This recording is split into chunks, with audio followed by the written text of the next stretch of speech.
Muy buenos días tengan todos, compañeros alumnos de el cuarto semestre de Biología 2. Vamos a ver lo referente al bloque 2, que va de la página 12 a la 20 de su guía de aprendizaje.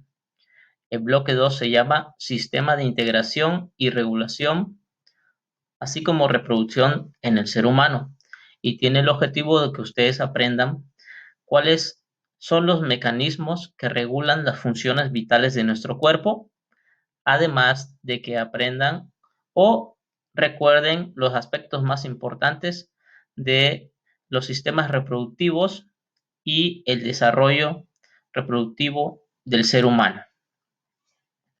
Aquí inicio el bloque mencionándoles que ustedes no tienen que pensar en que van a respirar o en que tienen hambre o sueño, sino que tu cuerpo te lo indica. Así tú respondes al llamado de tu cuerpo respirando, comiendo y durmiendo. Hay mecanismos que regulan y nos permiten mantener el equilibrio de nuestro organismo, de nuestra persona, lo que se conoce como homeostasis, el mantener el equilibrio. Esto ocurre durante toda la vida y somos capaces de responder al ambiente.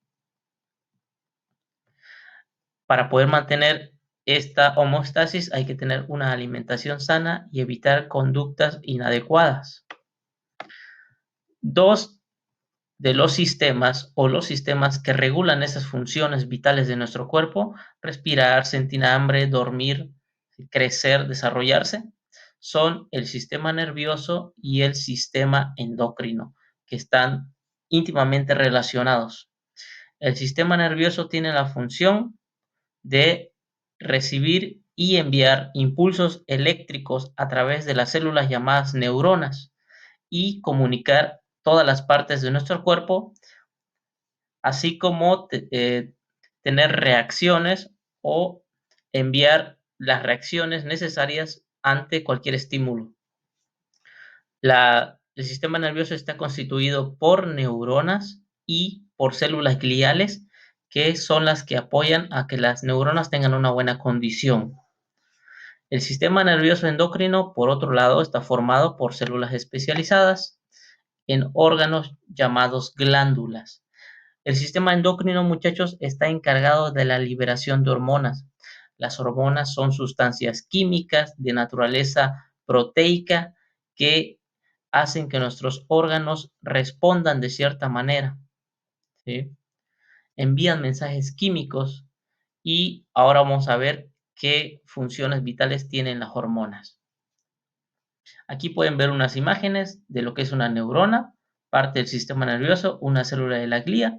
Una neurona tiene una parte alargada que se denomina axón y dendritas, que es con lo que se comunica con otras neuronas. Por el axón corre el impulso nervioso y por las dendritas se comunica por otras neuronas por neurotransmisores, que son sustancias químicas. El sistema endocrino, conformado por glándulas que se encuentran en diferentes partes del cuerpo, tiene dos tipos de glándulas. La glándula exócrina, que es aquella glándula o grupo de células especializadas en liberar hormonas, que liberan dichas hormonas al torrente sanguíneo, y también tenemos las glándulas exócrinas, que son las que liberan las sustancias no al torrente sanguíneo, sino a la periferia alrededor de otras células o al exterior, como las glándulas sudoríparas, que son las que nos hacen sudar. Tenemos los mecanismos en cuanto a la estructura del sistema endocrino y luego veremos la estructura del sistema nervioso. El sistema endocrino tiene un mecanismo de acción hormonal. Esas glándulas endocrinas y exócrinas que acabamos de ver están especializadas y las hormonas hacen que cierto órgano responda, ¿sí? Son muy específicas en su función. La hormona liberada por el sistema endocrino al sistema circulatorio se activa sobre blancos, o sea, sobre los órganos específicos, y tiene un mecanismo de retroalimentación.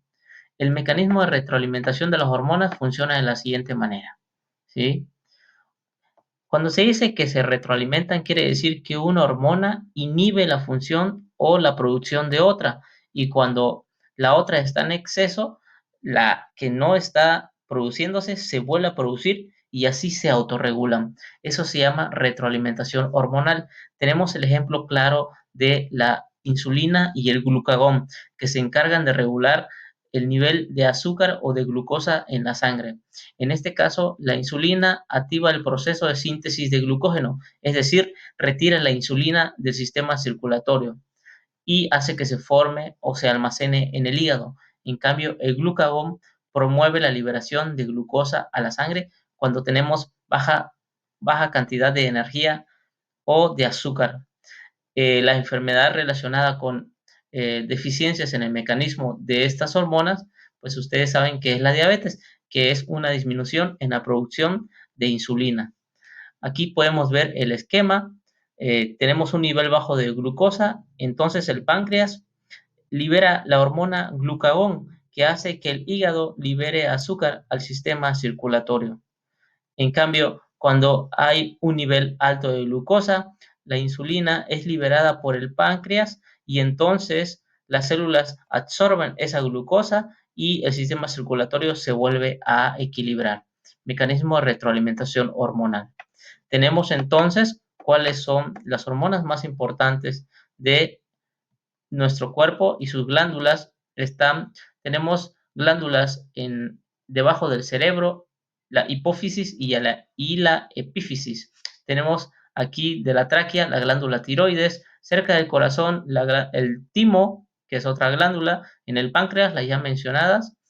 Tenemos también encima de los riñones las glándulas suprarrenales y una con la que estamos más familiarizados son las glándulas encargadas de liberar las hormonas relacionadas con el desarrollo secundario sexual, que son los ovarios y los testículos. Aquí se los pongo claramente, muchachos, ustedes tienen que repasar cuáles son esas glándulas y su función. Por eso una tarea que les puse va a ser hacer un cuadro comparativo de las glándulas y sus características o las hormonas que liberan. Por mencionar alguna, la hipófisis regula a las demás hormonas. Es como la glándula central o madre o glándula maestra que regula la actividad vital de todas las demás hormonas y de nuestro cuerpo. En la glándula tiroides tiene que ver con el desarrollo o el crecimiento. Una deficiencia de estas hormonas pues va a causar enanismo o que crezcamos mucho. El timo tiene que ver con hormonas que estimulan el sistema inmune y pues los ovarios y los testículos con hormonas que estimulan el desarrollo de nuestro cuerpo, sobre todo la expresión de caracteres sexuales secundarios.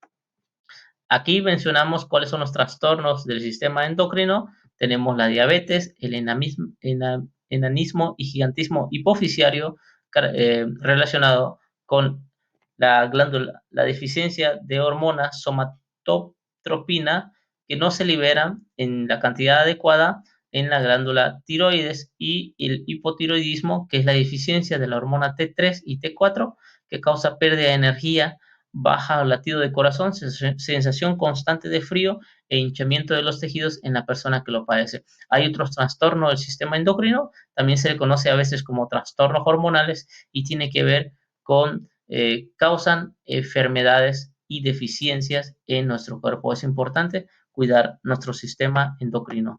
Con respecto a la estructura del sistema nervioso, este lo conocen un poco más, saben que se caracteriza por funcionar a partir de impulsos nerviosos de las neuronas. El sistema nervioso se clasifica en sistema nervioso central y sistema nervioso periférico. Como pueden observar en la imagen, el sistema nervioso central está formado por la columna vertebral y el cerebro. El sistema nervioso periférico son todos aquellos nervios que llegan hasta los tejidos, los músculos y pues tienen una función de responder a los estímulos externos y también de recibir las órdenes del cerebro para causar una reacción ante dichos estímulos. El sistema nervioso eh, periférico, que es el conjunto de los nervios que salen de la columna vertebral, se clasifica en dos, en sistema nervioso aferente y sistema nervioso eferente.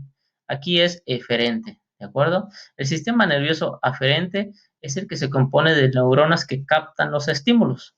En cambio, o sea, es decir, llegan las neuronas desde las distintas partes del cuerpo y envían los estímulos a la columna. En cambio, las neuronas o el sistema nervioso eferente es aquel que una vez que el cerebro procesó lo que llega de los nervios de las partes de nuestro cuerpo, envía la señal, ¿sí?, a esas neuronas que van a enviar la orden de cómo reaccionar de nuevo a nuestras otras partes de nuestro organismo.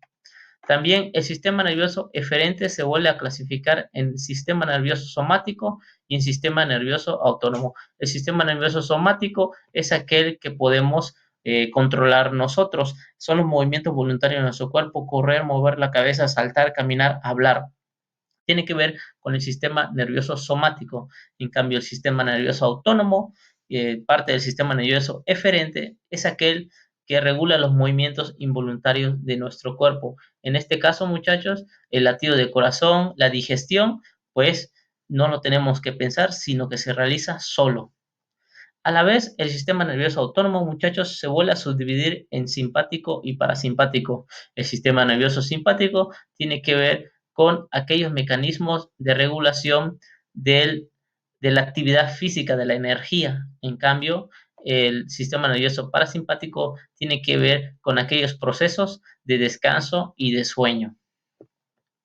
Aquí ustedes lo que van a hacer para poder reforzar estos conocimientos, aquí está la actividad abajo, es completar las oraciones y hacer un mapa conceptual sobre el sistema nervioso. Entonces ya son 2 tareas de este bloque. ¿Qué pasa cuando nosotros consumimos sustancias como el alcohol o drogas y sustancias adictivas? Dañamos los órganos y buen funcionamiento de nuestros sistemas, tanto endocrino como nervioso. Podemos destruir las neuronas, dañamos nuestro hígado, se compromete nuestra función mental. Lamentablemente se indica que el consumo de bebidas y sustancias entre jóvenes ha aumentado. Tomen decisiones, muchachos, buenas para su salud, porque consumir sustancias no adecuadas trunca su desarrollo físico y emocional. Y pues esta es la actividad 5 que les mencioné. Aquí hay unas oraciones que deben completar. Con respecto al uno de los últimos temas de este bloque 2, el sistema reproductor masculino y femenino. El sistema reproductor masculino, muchachos, como saben, tiene la función principal de producir espermatozoides y producir la hormona testosterona. Al contrario, el sistema reproductor femenino tiene la función de producir los ovarios y producir la hormona progesterona y los estrógenos. Estas hormonas estimulan la expresión de los caracteres sexuales secundarios tanto en el hombre como en la mujer. La formación de gametos, es decir, de las células sexuales, se conoce como gametogénesis. En el caso de la mujer, como son óvulos, se conoce como ovogénesis. En el caso del hombre, como son espermas, se conoce como espermatozoides. Pero este sistema nervioso reproductor también tiene las funciones están asociados a los riñones, como saben, de liberar la orina o los desechos nitrogenados de nuestro cuerpo. Las estructuras principales del órgano reproductor masculino son el epidídimo, el conducto deferente, la uretra, la vejiga y la próstata. El epidídimo está encima de los testículos, ahí se almacenan y obtiene movilidad los espermatozoides. La uretra transporta el semen de la próstata y conduce la orina. En la próstata se encuentran líquidos seminales que se asocian a los espermatozoides y los protegen en su viaje hacia las trompas de falopio. En el caso del aparato reproductor femenino, tenemos los conductos delgados llamados trompas de falopio, que es donde los óvulos maduran antes de insertarse en el útero si son fecundados. El útero recibe el óvulo fecundado, ¿sí?, que ya se convierte entonces en un cigoto, y ahí en ese músculo fuerte se implanta y se empieza a desarrollar de cigoto a embrión. El cuello de la cerviz es la parte que conecta la matriz con la vagina, y la vagina pues es un tubo muscular que tiene la función durante la reproducción de servir de canal, de recibir el semen y servir como canal de nacimiento. Aquí tenemos las partes del aparato reproductor femenino y masculino, muchachos. Es importante que se sepan las estructuras principales de estos órganos importantes de nuestro cuerpo. Y pues, con respecto al desarrollo embrionario, ya tocamos este tema en el bloque 1.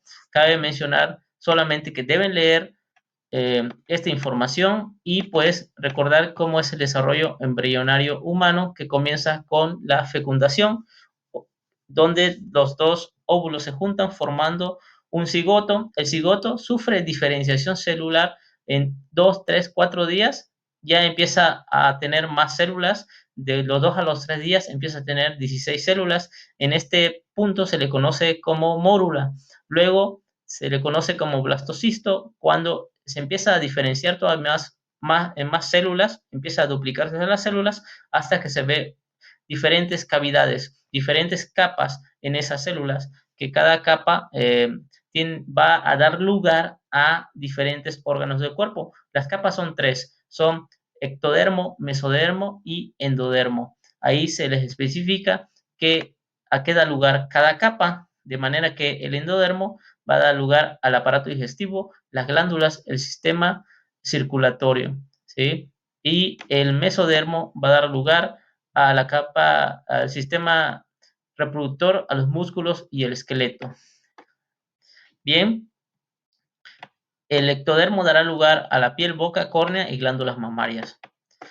Cuando el feto ahora ya pasó de blastocisto, se empezó a diferenciar más, empieza a verse la forma de lo que va a ser el nuevo ser humano. Al mes ya tiene una forma parecida al desarrollo de un pez o un anfibio, pero a los 2 meses y unos cuantos días ya se pueden ver el corazón, ya se pueden ver los brazos y se empiezan a desarrollar los pies, y así hasta llegar a los 9 meses o 8 meses en algunos casos para formar el individuo completo. Mientras pasa este proceso, se le conoce como feto hasta el nacimiento. La salud reproductiva depende de cada uno de nosotros, implica tener derecho a conocer la función de los aparatos reproductivos, educarse en salud reproductiva, conocer los anticonceptivos y saber de su eficacia y qué tan seguros son, permanecer en un sistema de salud, ¿sí? Y asegurar que cuando se embaracen tengan bebés saludables, y también implica que se planifiquen en su familia y eviten los embarazos no deseados y también las enfermedades de transmisión sexual. Eso es la salud reproductiva. En el caso de las enfermedades de transmisión sexual, muchachos, como su nombre lo indica, son las que se transmiten por contacto sexual, y aquí tienen un recuadro donde ustedes podrán ver las más importantes, las que más se contagian: sífilis, clamidia, gonorrea, hepatitis B, infección por VIH, y también deben saber que los anticonceptivos, la mayoría no te protege de las enfermedades de transmisión sexual, por lo tanto es mejor tener una sola pareja en este caso, ¿sí? Tienen que saber de manera general cuáles son las características de cada una de las enfermedades. Lean esto, yo creo que sí se les va a acordar cuáles son las características de cada enfermedad. Deben saber que el VIH, por ejemplo, pues es un virus que lo produce. La sífilis es una bacteria, provoca llagas en el área genital. La clamidia también es una bacteria y causa dolor y secreciones vaginales.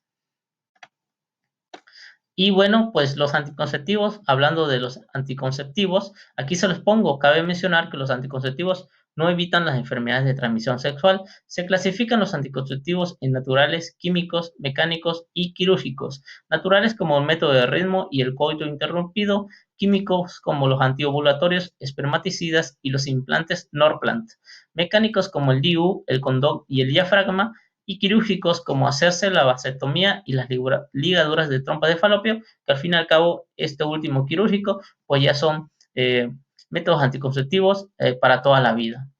Al contrario de los métodos anticonceptivos, muchachos, está la reproducción asistida, que es cuando una persona no puede tener hijos.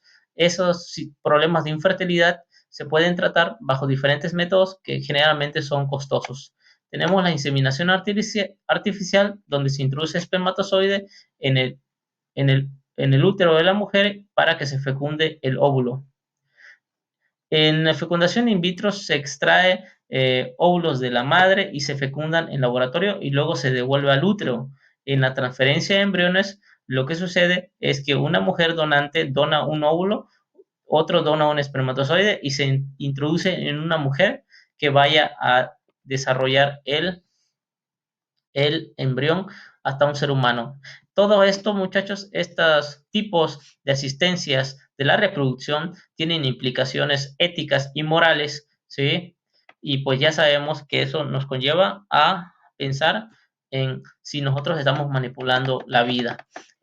Aquí abajo les pongo un recuadro de los métodos anticonceptivos, su eficacia, qué tan eficaces son para proteger de un embarazo, y aquí te menciona, te protege de las enfermedades de transmisión sexual, y vean que la mayoría no protege de las enfermedades de transmisión sexual, excepto el preservativo, que dice que casi todas las enfermedades sexuales pueden ser evitadas con el preservativo.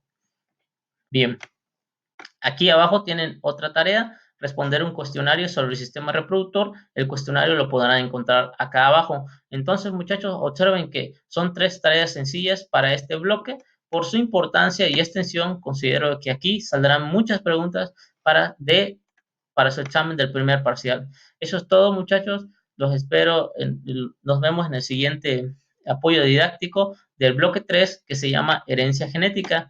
No olviden no olviden de leer, muchachos. Tienen que leer los temas para que les queden claros. Tengan todos muy buenos días y disculpen los errores léxicos del léxico.